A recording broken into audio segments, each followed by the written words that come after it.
Parashat Para. Alors cette paracha fait partie des 4 parachiotes ajoutés par les Chachamim à l'approche du mois de Nissan. On a commencé par Shkalim, après il y a eu Zachor la semaine dernière, Para cette semaine, Achodesh après. Alors je propose de réfléchir au message de ces 4 parachiotes. Le Chidushé Harim, il enseigne que le mois de Hadar est le parallèle du mois de Elul. Elul prépare Tishré, pareil Hadar prépare Nissan. C'est quoi le sens de ce parallèle? C'est que Nissan et Tishré, en fait, sont les 2 grands carrefours de l'année. Nissan avec Pessah, Tishré pour Rosh Hashanah et Yom Kippour. Ces 2 moments de l'année sont apparemment bien différents, mais en fait, ils ont un rapport.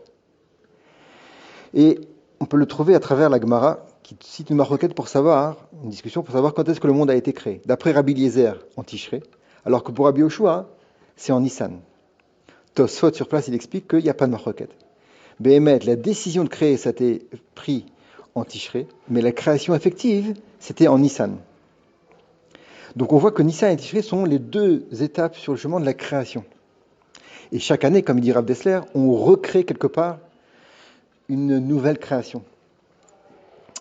Alors, si on commence par Tishré, évidemment, c'est la nouvelle année sur laquelle on est jugé en fonction de nos actes de l'année passée. Ce processus se fait à travers les Yamin Noraim, Rosh Hashanah, Yom Kippour, sont préparés grâce à au mois de Elul, avec les Sichot, un mois pour se renforcer, pour travailler essentiellement sa Yirat Shamayim, sa crainte du ciel. Pour arriver près à cette nouvelle étape, on a donc ce mois de Elul. En Nissan, le peuple juif est sorti d'Égypte. En Nissan, le peuple juif, il est recréé. Et chaque année, on revit cette naissance. Comme les Chachamim nous disent, Bechol dor vador, Chayav Adam lirot et atzmo, ki'ilu hu yatsa miMitzrayim. Chaque génération, chacun doit se considérer comme s'il sortait lui-même d'Égypte. Mais à la différence de Tishré, cette prise de conscience ne se fera pas dans la Yirat Shamayim, dans la crainte, mais dans la Havat Hashem, la joie. Nissan, c'est la Simcha par excellence. Arriver prêt à Pessah, c'est arriver plein de Simcha. Et pour nous aider à préparer, on a tout le mois de Hadar et les 4 parachiotes.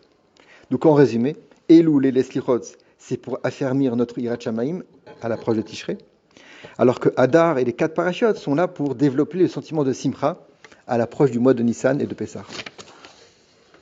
Alors maintenant, il reste à expliquer en quoi les 4 parachiotes sont une bonne préparation pour la Simcha. Et on va voir que les Chachamim, ils sont vraiment très forts. Ils répondent à cette question de façon pleine, fantastique.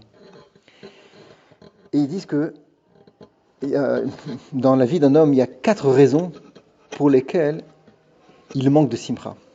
Et on va voir que les 4 parachiotes sont exactement en rapport à ces 4 raisons. Alors on va commencer par la première paracha, parachat Shkalim.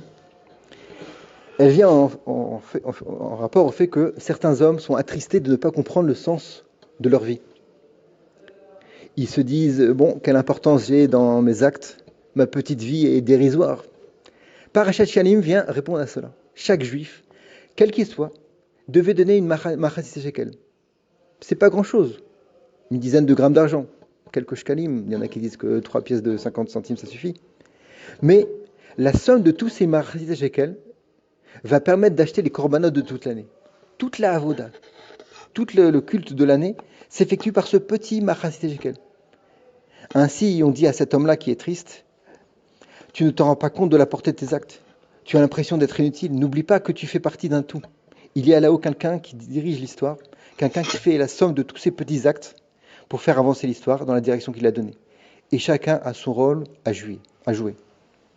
Voilà, ça c'est Parashat Shkalim. Le deuxième facteur qui dérange notre Simcha, c'est le mal, l'existence du mal dans le monde. Le mal est là. Des fois, il est incarné par des personnes sinistres. Ils font des dégâts, ils volent, ils blessent, ils tuent. Certains même s'enorgueillissent de ça. Tout ceci déstabilise notre joie. Écoutons donc la parashat Zachor. Qu'est-ce qu'elle nous dit? Timre et zecher Amalek. Efface jusqu'au souvenir de Amalek. Oui, Amalek c'est le mal. Il est là. Mais il faut savoir qu'il est voué à être effacé.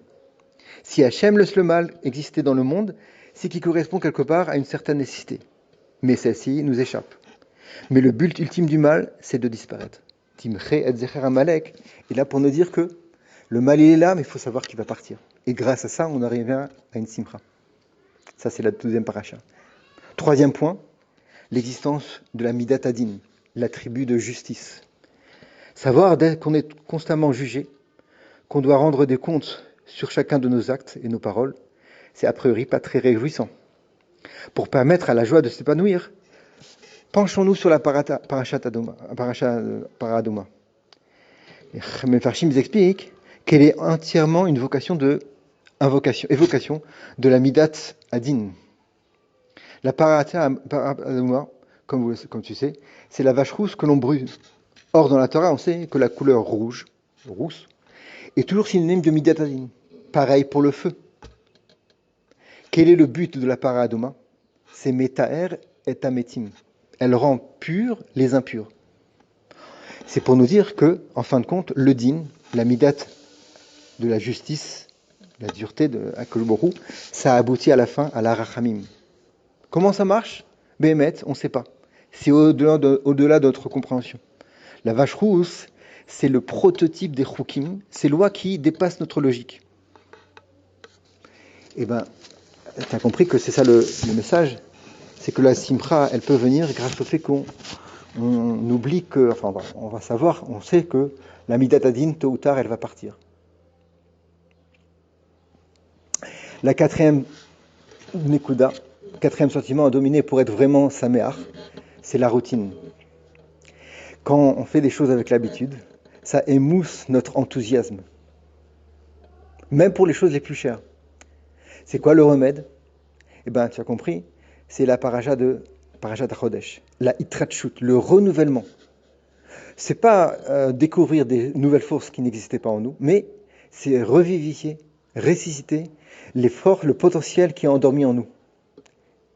C'est vrai que dans notre vie, on a des bas, des hauts, des creux, mais il faut toujours savoir que c'est une prélude à de nouvelles périodes fastes.